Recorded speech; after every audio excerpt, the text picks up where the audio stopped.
Well, guys, welcome to the Still Going Strong podcast. Again, my name is Robert. This is my wife, Kaci, and we're so thankful that you are going on this journey through our marriage. Um, kind of the do's and don'ts. I don't know. I don't know if it's, I don't know. I don't really know really what this looks like.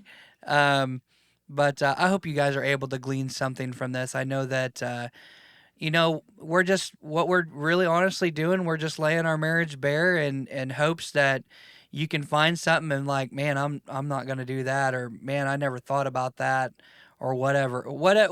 We're just laying it out there, and we know that God's word won't return void, and we know that when we're faithful in the things He's asked us to do, that it won't disappoint. So I have a thought. Okay. I want to start off with each of us talking about a time or maybe a couple of times that you felt like God was closest to you in your life. Closest to me. Okay. Am I going first? I'm guessing. I don't care. I can go first. That's no big deal. I know for a fact the closest that I've been with God would be when I was in prison. And I know that, you know, a lot of people that, or I know that whenever some people can be like that and say, man, I feel like that was when I was the furthest from God, or whatever. I know a lot of people that's actually found God in prison. I know that may even feel a little cliche, but the fact of the matter is that being separated from my family, being separated from things I know, being in a scary place, something that you only see about on TV and things like that, and hearing the worst. Man, all the only thing I could think of was, man, I've got to dig in, and got to rely on the one that sees me right where I'm at, and even when the guards don't see me, even when the prisoners are out to get me, He sees me and He's putting things in place to give me a hope in the future. So that would be where I'd say I was the closest to God, and I Okay. don't think anything else is a close second. So, What do you think mine's going to be? Any guesses? with the time you was closest to Yes, God, the time I felt closest to God.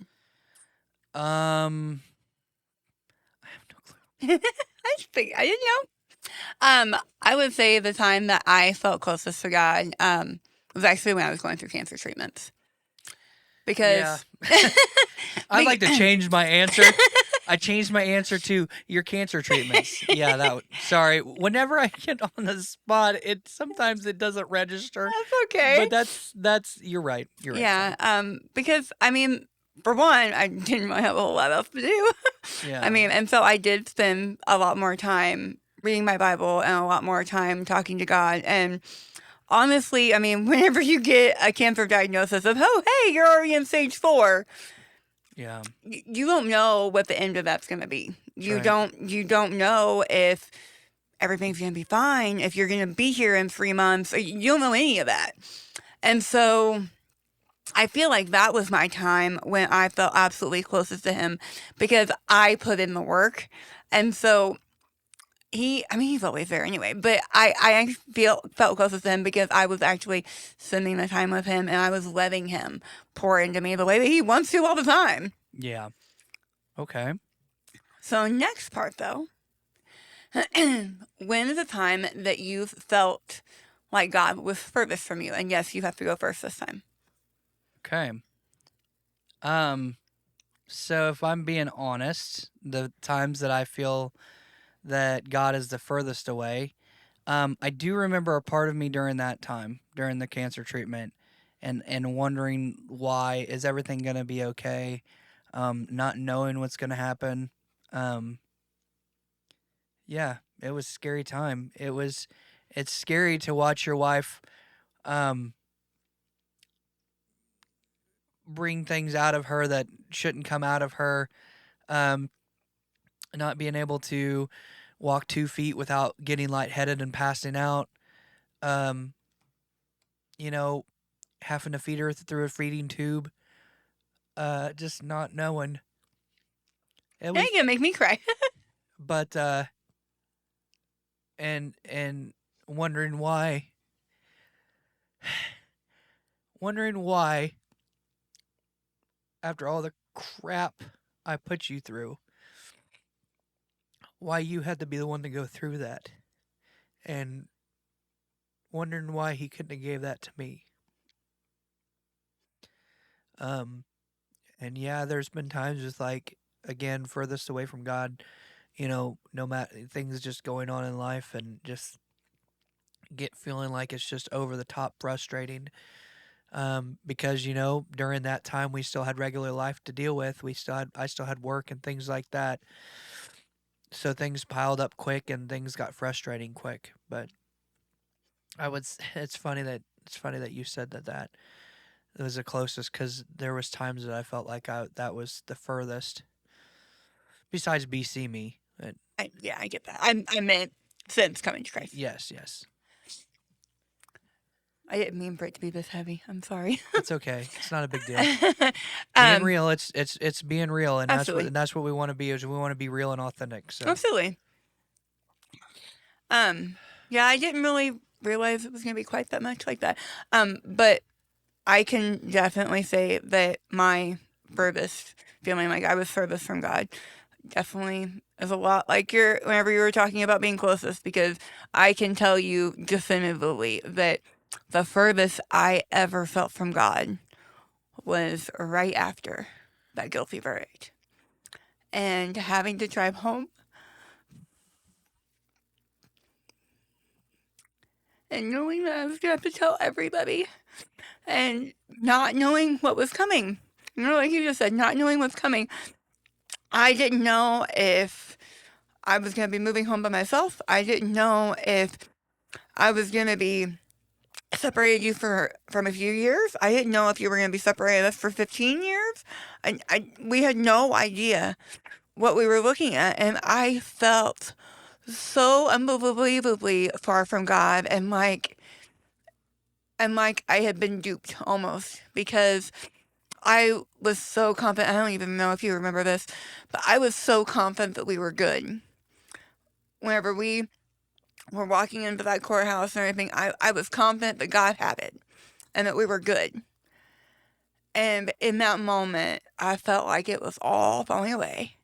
And like he was so far away from me, and that he hadn't heard anything, and that I had misread everything. But when we turn to scripture, we can know that that's not true. yeah, That God is with us even in those times. And I think next thing I want to talk about is when we're in those moments and we realize that. So for me, I can tell you a definitive time when it kind of started to turn around for me. Luckily, God didn't leave me there for a long time of feeling like he was far away. But it was like, I don't know, I was less than 5 miles from home. And I heard a song on the radio that I'd never heard before. And it wasn't brand new at that time, so I probably shouldn't have heard it, but I never had. And it was Casting Crowns Just Beheld. And it talks about that you feel like your life is falling apart, but everything is falling into place. And it was at that moment that I felt like God was kind of reassuring me of, hey, I am here. And whenever I talked to you for the first time afterwards, and I could hear in your voice that you were okay and that you and God were okay, that's when I knew God had it all. It was all okay, but he had it all. And to me, I think that that's just absolutely amazing how he does that, because, I mean, we kind of talked a little bit about this, but I didn't plan all this out, but it's just interesting to me that that's happened multiple times for us. yeah, That when I'm strong, you are very, very weak in your faith. And whenever you're very strong, there'll be a moment that I'm weak in my faith. And thank God, I can't think of a single time where we've both been super weak. Because he uses us, I feel like, to help each other in that time. yeah. I agree with you and I think that's one of the good things about marriage is that whenever so for somebody that's single, they may not understand that, and you have to rely more on God than ever.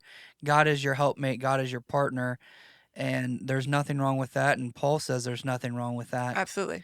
um but not all of us are that strong. And because I know for me, whenever I get really down in the dumps about things, the last thing I really want to do, or that my pride wants to do, or my selfishness wants to do, is go back to the feet of the cross. And having you there just to remind me, and to strengthen me, and to see that you're walking out your faith, and to be gentle with me. I know there's times that whenever I am being weak in faith, that my I rear an ugly head, and I apologize for that. Um, but having you there and level headed and strong in your faith, you're right. God knows that we're gonna ebb and flow in our faith, and our is the good times and the bad times, or whatever that. And so it's cool that how God kind of builds you up in order, whenever my ebb comes, that you're able to kind of pour into me, and the same goes back and forth. I think about that because, like you said, and even with us apart like that, because you said that was right whenever you got the guilty sentence. Because I remember, or whenever we got the guilty sentence, because I remember turning around and telling you to go home, or to move back to Missouri. And I think I've told you this before. Them taking me back there into the holding cell, and the first thought that came in my mind was whenever um, I was thinking about when Job's wife tells God, like, when Job's wife tells Job, "Look, God's taken everything from you. Why don't you just curse him to his face and die?" That was the thought. In fact, I almost feel like that was the enemy saying that to me. Why not just curse him to his face and die? Mhm. And I kept remember repeating to myself, I will not curse you to your face. I will not curse you to your face. The Lord gives and the Lord takes away. Blessed be the name of the Lord. You are here with me. You will get through it. And then I remember my very second thought was, all I need is a bed and a Bible. That's all I need. All I need is a bed and a Bible. And within 12 hours, I finally had my bed. And then the very next chance, my wonderful wife got me a Bible, and I poured into it. I poured into it, and yeah. Sorry, I know that that's getting away from what we talked about, but A little bit, but I think it brings up an important point because I don't know if you caught it, but you said that during that time you poured into it. And during my time with my cancer treatments, I mean, that's what I was doing. I was pouring into my Bible and I was pouring my heart out to God and spending time with Him. And I think that is something that's really important that we can take away from it is, we know, obviously, we know that the more time we spend with Him, the closer we are to Him. yep, But that's just, sometimes it's hard to convince ourselves of that, even though we know it deep down. And I mean, that is an excellent application of that being the case of whenever we actually put the work in, He is right there with us. yeah. I also noticed the fact that a lot of well, first of all, our closest and furthest both came on this side of the cross. Yeah, But of course, we talk about closest to God, furthest of God, but so God has to be involved in some way. true. That goes back to Jesus being at the center. But it seems like the one that I said I felt furthest away was when things were happening to you outside of my control. And I think with you, it was the things that was happening to me that was outside of your control, because we felt like God was basically doing this to our marriage. It was stretching us and trying to pull us in two, and we didn't know if it would sustain or not, if it would be, if there would be anything left, or what have you. And now I look back on both of those moments. I look back, man, that's been so long ago. At least mine's been so long ago. Yours is a I little mean, bit more recent, but it's it, still been so long yeah, ago. it's been a few years, luckily. And and the again, only thing that's came up really recently was you getting having your heart surgery, and to be honest, I kind of felt a little far away there, like what are you doing, what are you doing, and just hoping that I still had my wife and that everything was going to be okay with that. So, but man, God is just so good, even whenever.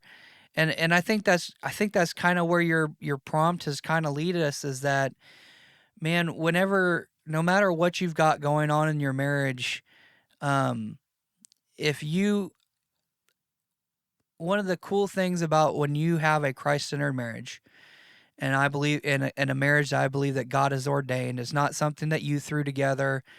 Because I don't know, I still feel like even though we were BC, didn't know Christ, I still feel like God ordained our marriage just because of how everything has been and how everything's worked.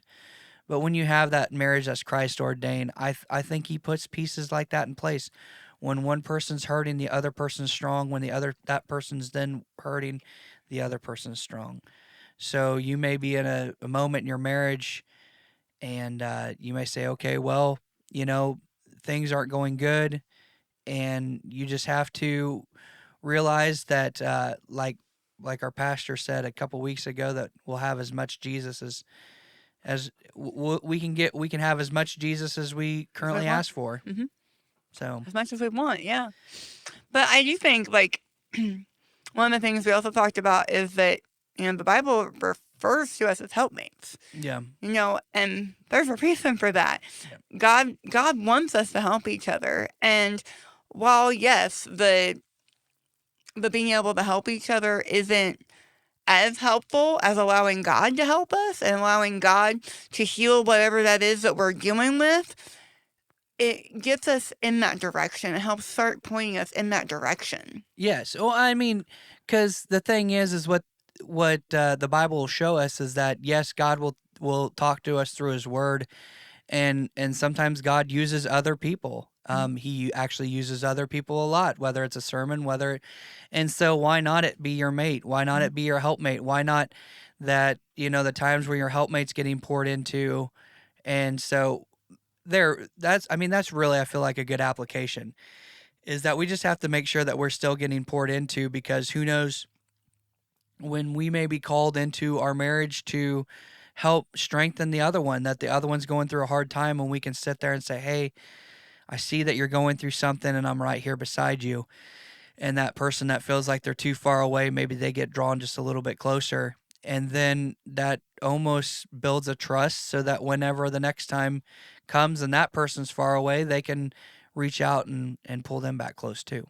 So, I was going to share a funny story. okay. So it hasn't been that long ago, but we did have a while back where you were having a really, really rough time. And I felt like you were struggling with anything and everything, feeling like everything was going wrong. And one thing that you may not realize, so we talked about that, whenever we had that time, I was feeling pretty good at that moment.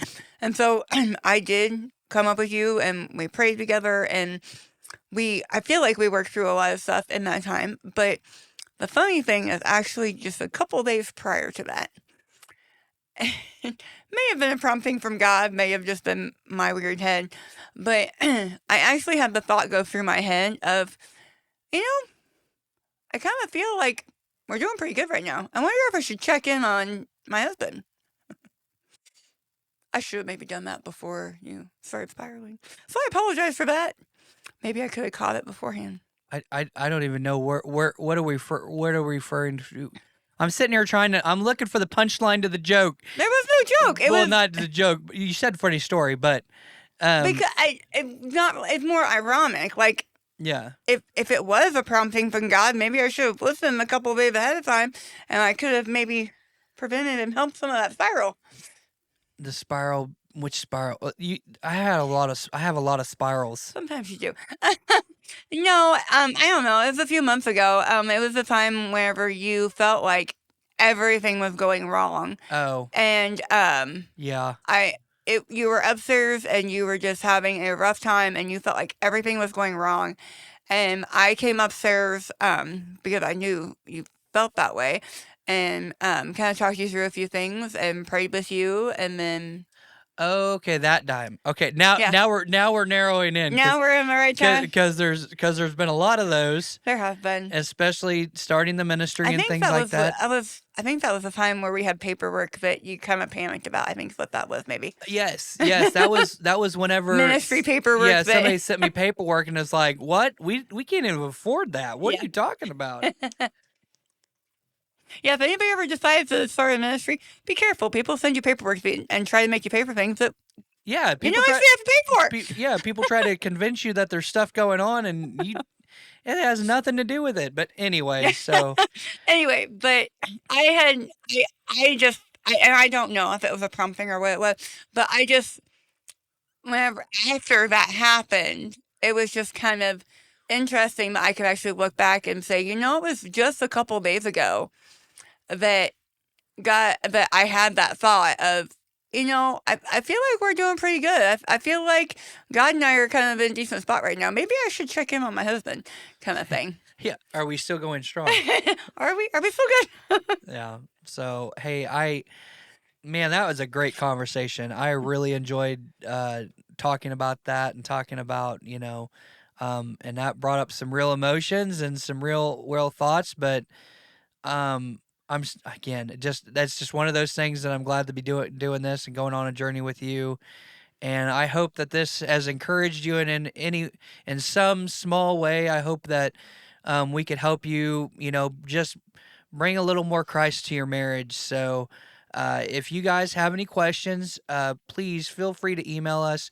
For the women, you can email my wife, Kaci, and that's Kaci at iammatthewministries.org. Or you can email for the men, Robert at iammatthewministries.org. It's going to be on the card at the end.